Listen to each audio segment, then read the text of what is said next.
ordinary life, do not get tired of praying. Do not get tired of being in communion with God, for opening ourselves to God. We are transformed all the time by the God who does not get tired of recreating us and remolding us. St. Paul, in his letter to the Romans, would tell us, we do not know how to pray, but it is the Spirit, working in our hearts that enables us to say, Abba, Father. So you see, kahit tayo minsan parang pagod na magdasal, ang Espiritu Santo, porsigido, urging us on. Pray, pray. Be a child again of God. Do not grow weary of praying. Pray all the time. And Jesus says in Matthew, ask and you will find. Seek and you will find.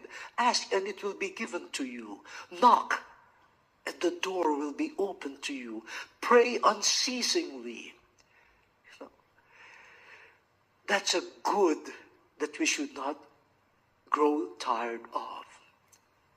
Almsgiving, being charitable, especially to the needy. In the second letter to the Thessalonians, St. Paul says, you must not grow weary of doing what is right. You should not grow weary of doing what is right.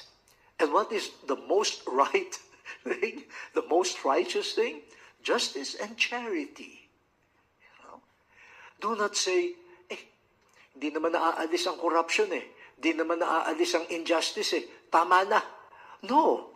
It will grow worse if we grow tired of doing what is just, right, and loving.